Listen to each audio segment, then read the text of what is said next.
Hi girls, today we're going to talk about Para Empezar chapter, and we're going to specifically talk about greetings. This is the first lesson that you had in this chapter, greetings. To begin, I am going to teach you the very first prayer that you will learn in Spanish class for Spanish 1. It's called the Glory Be. However, we always have to start with the sign of the cross, then the prayer of the Glory Be, and end with the sign of the cross. I will do it very slowly so that you can use this PowerPoint to practice as you're preparing yourself to present it in front of the class when you come back and it's your turn. Ready? En el nombre del Padre, y del Hijo, y del Espíritu Santo. Amén. Gloria al Padre, y al Hijo, y al Espíritu Santo, como era en el principio, ahora y siempre, por los siglos de los siglos. Amén. En el nombre del Padre, y del Hijo, y del Espíritu Santo. Amén. Greetings. This bell ringer had to do with mostly formal greetings, and you can tell that they are formal because the word usted is used in some of the sentences. There's no reference to the word tú in any of the sentences, so there's no familiar phrases in here, only formal. In this exercise, we pair the numbers with the letters. So, if the phrase begins with ¿Cómo está?, you have to find the end of the phrase on the letter column. In this one, it will be 1B. ¿Cómo está usted? 1C. ¿Cómo está usted? When you write in Spanish, you have to be careful with the upside down question mark as well as the accents added on vowels, so that when you're writing, you don't miss them. For number 2 is letter D, 2D. Buenas tardes. And so, if ¿Cómo está usted? Means how are you in a formal way because of the word usted, Buenas tardes means good afternoon. Let's continue. On number 3, your phrase begins with ¿Qué? So it will be 3A. ¿Qué tal? ¿Qué tal? Means what's up. On number 4, the phrase begins with muy bien. Now we have to figure out what to follow. So it would be 4E.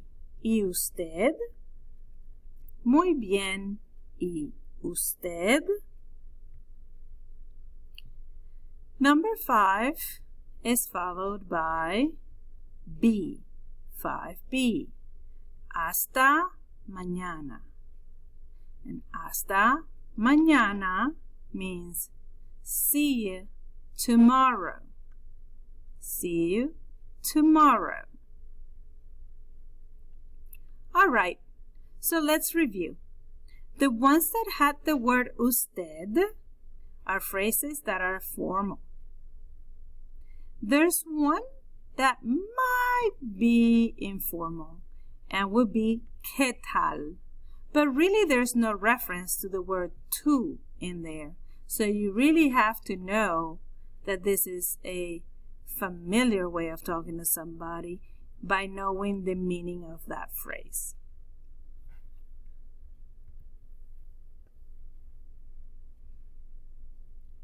In this slide, we have two new frases de la semana, which are the phrases for the week. So, ¿cómo estás? With an S on it, implies that there's a tú or you're talking to. And that is a familiar way of talking to somebody.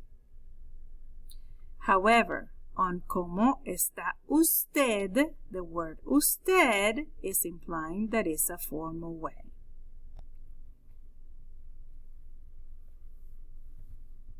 So to better clarify, when you use usted and when you use tú, you would have to know which one is formal and which one is familiar. So when familiar phrases are intended, you would be talking to a person that is younger than your age, a relative, or a person that you will naturally call by his or her first name. If formal phrases are intended, that means that you're going to be talking to a person you don't know, someone that is older, or a person to whom you want to show respect.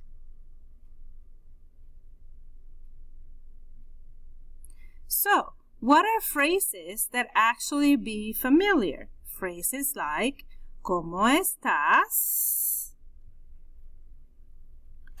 ¿Y tú? ¿Qué tal? ¿Qué pasa?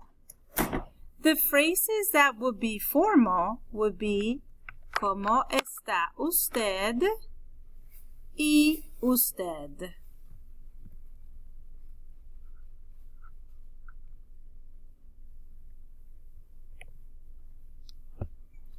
In this exercise, what we did is that we wanted to introduce how to say hello.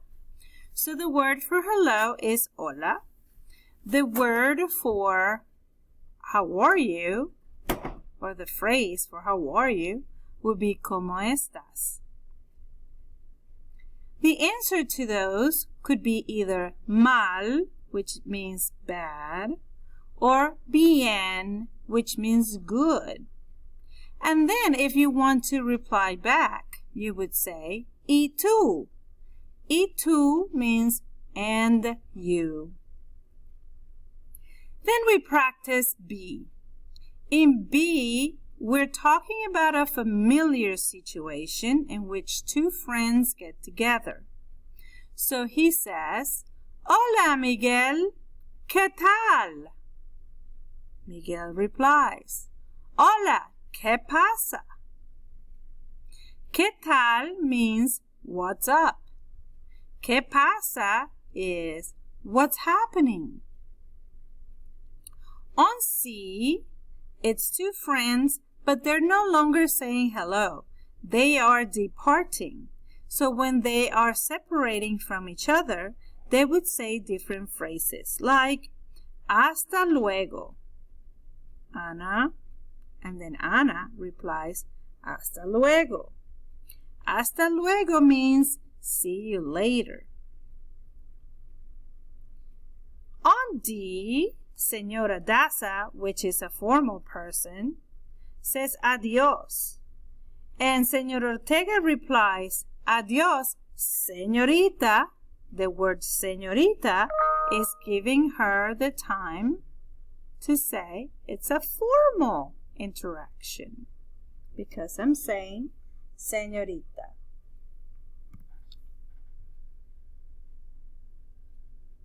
We will continue on this slide on the next part 2 of the greetings.